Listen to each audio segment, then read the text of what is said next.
कहते हैं शौक का कोई मोल नहीं होता, फिर ख्वाह वो शौक कैसा भी हो उसको पूरा करना किसी न किसी तरह मुमकिन हो जाता है।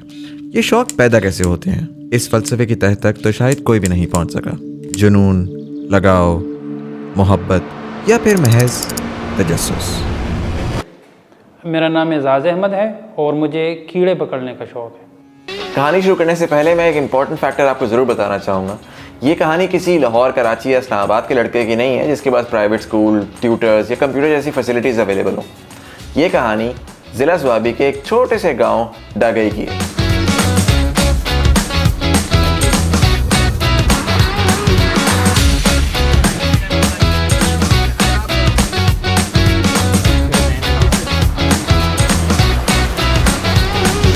मेरा बचपना और मेरा अभी जवानी सब एक ही जगह में गुजरी है, हमारे गांव डागाई में। हमारा जो ज़िला है, ज़िला स्वाबी, ये तो 90% एग्रीकल्चर लैंड है, जबकि बाकी 10% लोग मुख्तलिफ शोबों से वाबस्ता है। मैंने पढ़ा भी अपने गांव डागाई से है, तो वो आम जिस तरह प्राइवेट स्कूल होते थे उसी तरह था। ये हाई फाई नहीं था, ये जो अभी काफ़ी मैं कहूँगा ब्रांडेड स्कूल आए उस तरह नहीं था। एक आम सा स्कूल था, हमारे टीचर अच्छे थे। शुरू में जब यूनिवर्सिटी मैंने ज्वाइन की बीएस एग्रीकल्चर पे, तो यही सुनते थे एंटोमोलॉजी। एक दिन क्लास में हमारे टीचर थे डॉक्टर असद साहब, उन्होंने एक साइंटिफिक नेम लिया लेडी बर्ड बीटल का, कॉक्सिनेला सेप्टिम पंक्टाटा फैमिली कॉक्सिनेलिटी। मुझे इसको हैरत हुई कि यार ये इसने नाम पता नहीं किस तरह याद किया। मैंने कहा नहीं, ये मैंने करना, ये मुश्किल है, मैंने इसको पढ़ना है।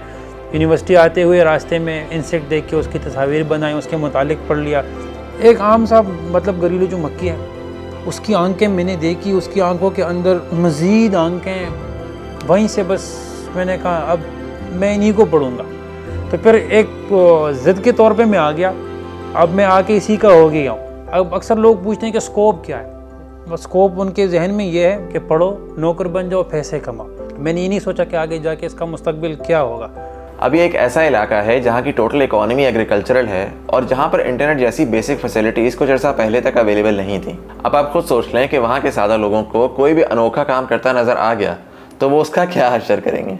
किसी को पता चलता कि मैं इंसेक्ट के मुतालिक पढ़ रहा हूँ तो उसका पहला यही सवाल होता कि कोई ढंग की चीज़ नहीं मिले आपको, ये भी कोई पढ़ने के लायक चीज़ है। शुरू में अम्मी अक्सर कहती थी कि यार ये क्या गंद लाए हो आसपास, क्योंकि शिकायत लोग लगाने आ जाते थे कि आपका बेटा गंदगी उठा के हमारे घर के सामने रख रहा है। तो अक्सर जब मैं ढक्कन खोल लेता था तो सब भागे थे कि कोई फिर घर मुर्दा लाया है। तो मैं भी काफ़ी मजाक का निशाना बन गया था। तो हाथ नहीं मिलाते थे कि पता नहीं किसी कीड़े को हाथ में उठाया होगा, मुर्दा जानवर में हाथ डाल के कीड़े निकाले होंगे। तो जगह जगह भी कहते, इंट्रोड्यूस यही करवाते कि हाँ ये फलाएं और ये कीड़ों का काम करता है। अब यहाँ पर कहानी में बड़ा मजेदार ट्विस्ट आता है, क्योंकि हम में से बेशतर लोग इस तरह की बातें सुनकर अपना काम छोड़कर सोसाइटी के नक्शे कदम पे चलना शुरू हो जाएंगे। लेकिन एजाज ने इसका बिल्कुल ऑपोजिट किया और अपना काम जारी रखा, ना जानते हुए कि उसका इम्पैक्ट कितना ज्यादा है। आज उस पूरी जर्नी का रिजल्ट हमारे सामने है। मुझे ना इंटरनेशनल लेवल पे लोग फिर जानने लगे, कोई इंसेक्ट बॉय पाकिस्तान, कोई क्या नाम। मेरे इंटरनेशनल बहुत सारे कनेक्शंस बन गए, नामी ग्रामी साइंटिस्ट वो मुझसे बात करके खुशी महसूस करते हैं। मैं उनके सामने कुछ भी नहीं हूँ, क्योंकि उन्होंने ज़िंदगी वक़फ़ की, उनके बाल सफ़ेद हो गए रिसर्चेज में। मैं तो अभी नया हूँ। फिर मैंने एक ग्रुप बनाया फेसबुक पे कीड़ों की दुनिया के नाम से।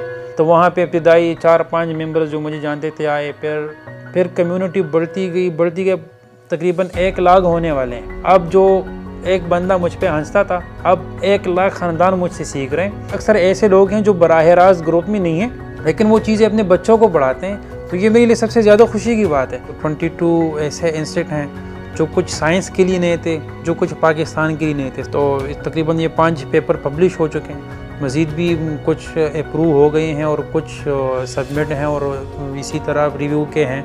तो इंशाल्लाह वो भी हो जाएंगे। जितना मैं टॉर्चर हुआ, जितना मैं मजाक का निशाना बना, अब उसका मुझे समर मिल रहा है। और इसी तरह एजाज ने अपने तजस्सुस को एक शौक और शौक को एक हकीकत में बदला।